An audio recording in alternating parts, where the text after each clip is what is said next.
And I think today's topic is going to be, passive income, side hustles. You know what I mean? How we're going about it, just various ways that we've either experienced and or heard of when it comes to coming up on some side hustles. So the topic of discussion lately, J Flu, just notified is been reselling. Yeah. And as you know, I just sent off my first Amazon FBA shipment on That's my Friday, dog. and I've been checking my tracking my shipment at Hmm. least every hour since I Yeah. sent it. Make It's sure gonna they be got my a little inventory. minute. It's gonna be a So, little so minute. yeah, what's some of the things I should expect next once it hits the from your perspective, once it hits Amazon's warehouses? What's kind of the things that I should expect next since you got a lot more experience doing this? Yeah. Now I'll say just keep monitoring your the actual tracker itself, but it should send you emails to update you every time that number one, once your shipment arrives, and then Amazon's going to have to go through and start unpacking everything. So it should update you once they start unpacking everything. And then when it's completely fulfilled and you have all of your products in place where customers can actually buy them and they're Yeah. available in the store can be purchased, then they should send you that final update. So from that point, then it's gonna be you're gonna be obsessed with looking at the Amazon seller app, just waiting for something to hit. So basically, what I just heard you say is it's gonna take me even after they get it at least a few more days. I can start making this money. Yeah, Right. yeah, it takes them a little while to go through and sort everything and then organize it and put it in the right storage spots. But once that happens, they should update you, and then um, you'll see that your items are available for purchase. And then, like I said, in the Amazon seller app, you can just kind of track that and see what's going on with the listing. There's a lot of times where maybe the price or that buy box changes because other people are on that listing and maybe they're adjusting prices, but then you can go in there and make those edits if you want to. Okay, and so the reason we kicked it off talking about Amazon is that Just Notified has been doing the reselling stuff for quite some time, and I'm just now getting started. And when we're talking about side hustles, my initial expectation or initial goal that I've kind of set internal to my household and kind of what I'm hoping to accomplish with this reselling is to my first mark is about if I can make $500 extra a month, I call that a victory, or Yeah, is that yeah, that's my near term goal. So what I started with was we went around our house looking at stuff that we had may have purchased in the past but never opened, and my initial investment is just that it's stuff that we already had. So my wife had um, a subscription for like women's like face care stuff, and so I took she had a whole box full of the stuff that she hadn't even used, and I started scanning them through the Amazon seller app. And next thing you know, I noticed I'm like, dang, this one's $89. some This hits one's on it. $48. Hits. This one's $36. So I was like, okay, cool. Well, Yeah, that's my initial investment right there. She spent $25 on these boxes monthly for a few months, and then it had a bunch of and she'd get a couple things out of that box that hmm, was worth the amount of the box that she would already be buying. So it pretty much paid for itself already, and so my initial sale of all these items will be 100% profit. yeah, So that's kind of how I'm getting started. It could have easily gone and thrown $1,000 towards inventory, but I chose to start it the slow way. So I think with me setting a goal at $500 a month, it's an yep. extra side hustle. And so if you had an extra $500 a month, just notify, what would you do with it? Put you on I the mean, spot a little bit, but an extra $500. I don't know. I mean, there's a lot of stuff that I could do with it, but when we're talking about our plans, investing, and all of that, that'd probably be a quick throw into some type of stock or yeah, something like that. Try to get a little bit more return off of that. But yeah, I mean, for reselling purposes themselves, and I just dropped my video today about my reselling experience because I just started actively selling on Amazon in October. Now, before that, maybe like 2 years before that, I started selling on eBay, but I did the same thing that you're talking about, which is why I love reselling as a side hustle because you don't have to have any money to get started whatsoever. And go yeah, to your house, find stuff like you mentioned, you're not using it, it's 100% profit. So I love reselling, but if I had an extra $500 I probably just keep reinvesting that money into getting more inventory and trying to build out that base a little bit more. Yeah, that's a bet. And so with me, that once I hit that first mark, everything would be 100% reinvested into more inventory. Mm-hmm. Um, Hitting up my Ross, my Marshalls, the Kohl's, some of those more Yeah. bargain shopping type of places, and then just start flooding with more and more inventory. 100% investment, Yeah. probably every time, and so or 100% reinvestment in every single time. And so also for everybody listening and watching, the video that Just Notified just dropped today. The link to that will be in the description. Should you want to partake in that. So I know I frequent and watch the channel, the videos on your side, on your personal page all the time. So I know Yeah. I can't wait to watch this one. Good look. I appreciate that. Yeah, no, for sure. And I think you can have a lot of fun with it. From my experience reselling and a little bit of backstory of what exactly we're doing. So, you can go into a store, you can go online, find an item, buy that, and then sell it on a different platform for a higher price, make money off of that. Essentially, we're using Amazon right now. You can also use eBay. Those are the two main platforms that I use. But since I've been doing it, it's a lot of fun. It's a lot of fun because number one, you learn a lot about different brand names or just different products that you otherwise would never ever know about. And then it's something that you can manage on your own time. You don't have to put any money into it up front. To your point, you just grab stuff that was already lying around the house and you could throw that in, make bread off of it, and then keep on reinvesting it. But it's a lot of fun once you get out there and start hunting some stuff. It's a lot of competition though too. A lot of people are reselling on the platform, so that's something else that you'll see. But from my experience, and I know in our circle, because I know Zach Lowry, I know Killer Dro, both of them are resellers as well. So we all get to kind of put our heads together and share experiences that we have and what we're seeing out in the market. But it's really competitive. But we've also found better ways to source quality items where there may not be as much competition. So I'll be glad to go into all of that once we get deeper into it. But I'm Oh glad you man, I got there can't wait. first. Now we ready. Yeah, I can't wait. And you Zach and Killer Dro, y'all been a wealth of knowledge, and so I think having, just for everybody listening, having people in your corner around you that you can pick up the phone and call and just get some advice from, that may be a little bit further along in the process than you are, is extremely valuable.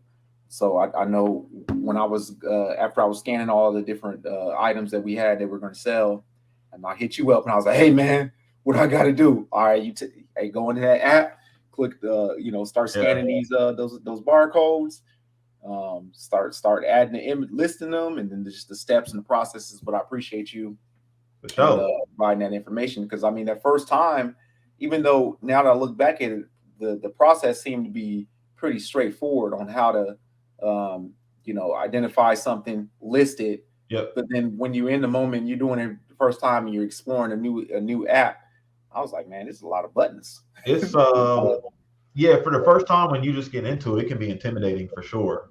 And so if you have people that you know that are already doing it, or you have some type of resource you can go to find out what button to push, where to go, what to enter, all that stuff, absolutely do that. Because for my first time when I was going through it, I mean, I strayed away from Amazon because I was intimidated by the process of going through entering everything and then shipping it off to them.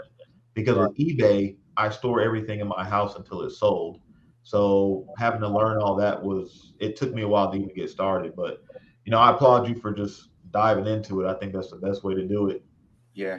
And relatively stress free, from the not from the user perspective. That was kind of could be a little stressful starting off. It was a little stressful trying to figure out what buttons click, make sure I ain't wasting my money and sending it to a random place. Right. But the main reason why I just chose to use items in my own home is that that we've already purchased, and that had just not used, was that isn't still an investment, because at some point in time we have spent money on that. But Yeah, for sure. I'm most excited about the learning process. Yeah. Before I hit the ground running, I think I set a reasonable goal of $500 a month. But while I'm trying to get that $500 of extra side hustle money a month, I'm just treating this everything as a learning opportunity. How to go out and source items for my inventory, Yeah. what will get me the best returns, and it once I started looking for items to sell, I started realizing like, man, the economy we have is kind of amazing. So like when you look at it, if I go to Ross and I find a Tommy Hilfiger shirt, Yeah. just using that as example, a Calvin Klein shirt, something like that, right? So Calvin Klein had made their money, Ross made their money. Mm-hmm. I may be able to make some money off of it. Amazon's obviously going to make some money off of it if I'm selling it on their platform. And then the Yep. person consuming it still may or may not get it for cheaper than what they've seen in other stores. And they're probably going to be satisfied with that product if they're going to go out on their own and buy it. And so there's a lot of hands in between when it was first manufactured. I forgot the manufacturer. When it's first manufactured all the way to the consumer, how many people can take a slice of that pie? And so that's kind of interesting to me. And so yeah, that's the one thing that I've always been amazed by, and I wish that I could track the lineage from something that I've sold up until I bought it, and then after I sold it, what happens to it? Because, yeah, like I said, I started off just doing eBay, and the only items that I would go and buy, just because I didn't want to spend any more than like $5 to $10 on any purchase I made. So I would just go into thrift stores, and you can go into thrift stores and find some pretty incredible things. Which again, I was trying to figure out how did this item make it here? So I had and I put this on my Instagram a while back, but this is probably my biggest success story of thrifting. But went to a thrift store, and there was a Lacoste sweater, and you could tell it was vintage. It was like a heavy cable knit sweater, and I saw they had it for $3 in there. And when I looked up on the eBay app and I was running comps of similar items that have sold or that item in the sales history, I saw people selling it for 150, 120, 90, and I was like, "There's no way." So, of course, I bought it. I listed it. Now, it took a while for this item to sell. I was probably holding it for maybe 4 or 5 months before a buyer came in and purchased it. But when a buyer did come in to purchase it, they didn't send me an offer or try to negotiate. They just bought it straight up. I think I had it listed for like $120. And so they just went and paid that plus the shipping. All in, I think they paid something like 150, 160 bucks. But I noticed that the buyer was some type of retail store in New York. So I'm thinking they purchased it and then they're reselling it. So they're going to mark it up.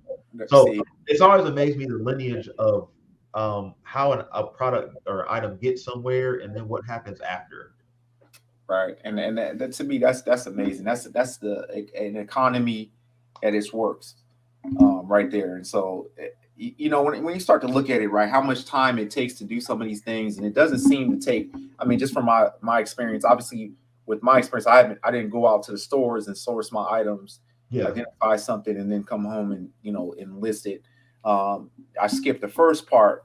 But for me, if I did it, an hour or two every weekend, um, which is an hour or two to find Yep. inventory, source, and send it off, Yep.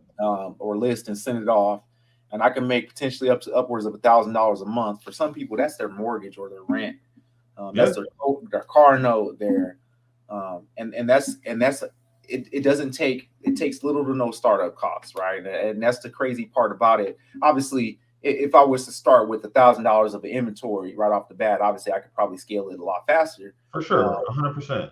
The inspiring part is that you can take little to nothing, right, and start a business with it, slash side hustle that could bring you money, that could pay your bills, that Straight could up. feed other investments. Or that's the Yeah. part that I like most about it. And it's something that where it's what you put into is what you can get in return. So if I have the money and the time to spend hours in the store finding niche and high sellable items, Hmm. I can do that. Yeah. And then if I 100% if I don't need this $500 or this $1,000 today, and I want to reinvest it into inventory, I could Yeah. keep scaling and growing and growing and growing. And obviously, you're going to have some losses. I'm sure you've had items that Yes. didn't sell. Yes. You still hasn't sold, right? But I feel like as you go, as you get better, at identifying those items that are you selling like hotcakes, that will probably minimize those those Oh, 1,000%. Yeah, yeah. and that's all going to come in time. Like, once maybe you get something and it fails where it doesn't sell, or it doesn't sell for the price that you were thinking that it was going to sell for, then you learn from that and you start tweaking the types of items maybe that you buy, or you look at different data points to see, is this a good item? But all that's going to come in time. Yeah. But I think that a couple things when it comes to reselling that I really like. To me, it doesn't feel like work. Now, there's certain aspects of it that do feel like work when you're having to package everything up and get it ready and send it off. Like, yes, that's going to feel like work. But when you're going out to source items, or you're in store online and you see some crazy deals that pop off, and then you look at what they're selling for on Amazon, like sometimes it's unreal. So that part to me, I thoroughly enjoy. I still to this day have not felt like I've worked when I'm reselling at all. So I think that that's pretty cool. The other thing that I really like about it is, and if any of our friends are going to watch this, they're going to laugh at me because when I use the term active passive income, I don't know who I heard that term from, but it's the only thing that I can say to describe this type of business, I guess. It is active passive. And what I mean by that is, when you first start up, of course, you're just trying to get as much inventory into Amazon, or list as much inventory on eBay as you can. And you're not going to see a lot of returns off of that. But once you start getting all of that into the facilities where customers can actually start buying them, then at that point, I mean, you can literally be watching TV or playing, on the sticks, playing a game, and then your phone start going off, and you're starting to sell stuff. So at a certain point, it does become more passive after you get your inventory in the works and you kind of have that baseline of product for people to buy. So that's the other thing I really like about it. Yeah. So it's the work is front loaded. It's kind of like teaching a It's not course and like, putting it up on a learning management system or something like that, and you selling your course. Like you did your work already. yep, Now you sit back and reap the rewards of your work. You can make more, plenty of money off of that. And yeah, I coined those type of efforts and those type of side hustles semi passive yeah, income. yeah, yeah. Because when I start to really think about it, I mean, I guess there are some passive incomes out there, but there's not many incomes or side hustles that's going to be 100% passive. I think in a way that's kind of a misnomer. I think, okay, when you get a rental property, even getting a rental property, at some point you've had to do some type of work. You've had Yeah. to go out looking for a place. You've had to kind of run your numbers. Mhm. And even if you have it managed by somebody else, there's going to be some interactions, things that you're going to have with your property management company. And that's, Yeah. hey, the air conditioning is out now. You're going out and finding, which they may go out and find an HVAC company for you, but you're going to have to do your due diligence to make sure that what you're spending your money on is a sound investment. Sure. And so either way it goes, there's some type of work, but I'll call them semi-passive because maybe for the vast majority of time you're not doing any work. You do a little bit of work and then you kind of benefit off of that work later. Yeah, for sure. Yeah, I would much prefer that, even if you're putting a lot of effort in up front. And that, I think, to your point, that applies to most everything. Like, there's something you have to do to get to the path of a paycheck just getting sent to your mailbox. And but old I school. would much prefer that versus me staying on somebody's job for an eternity. And so based off the work that I'm doing, then they cut me a check, but I have to continue working to keep getting that check. Like, there is no passive part about that. So I think if people get in a mindset of trying to start something, or entrepreneurship, or a business, or side hustles that could eventually grow into something else, that can turn more into passive versus, I'm waiting for somebody to sign off on my check every 2 weeks. Yeah, yeah. I mean, we do have friends that's kind of replaced their main hustle with their side hustle, and one that comes to Yeah. mind, Dro, when it Hmm. comes to his reselling, right? That's it. That's his, 100%. that's his hustle. So he get out, he wake up, get on the sticks, get on Fortnite, do whatever you want to do, and Yeah. work out how The much he goal wants. right there. Yeah, and that to me is powerful. You know what I mean? I'm trying to make, I'm trying to have enough side hustles coming in to where those become my main hustles, and I manage my time how I want to manage my time, put as much into it or as little into it as I want. Be kind of the holder of my own destiny when it comes to that, to my income. You want to share? You want to share some of your before we wrap up the reselling part? You want to share some of your best months? Oh yeah. So this was in the video that I just dropped, but it didn't take me long to start turning a profit selling through Amazon. Now the reason why is I did invest some of my own money up front, so I didn't start that grassroots like going through my house and stuff. A couple years back when I started on eBay, that's what I was doing to generate some of that income. But for Amazon specifically, I started in October of last year. And so I invested $2,500 of my own money into it just to get items to start sending in and try to start flipping those. But I'm sure because of the time of year, November was my best month. So that was obviously going into Christmas. So people were just going crazy, buying everything off the platform. So I made a little bit over 5,000 net payments from Amazon and eBay combined in November, which that was wild to me because again, that was my second full month selling on it, so it was wild. Yeah, and see that's if you can have that type of run rate from an annual perspective, that's $60,000 net that you're able to That's wild. use On a side hustle. Yeah, and that's a hell of a side hustle.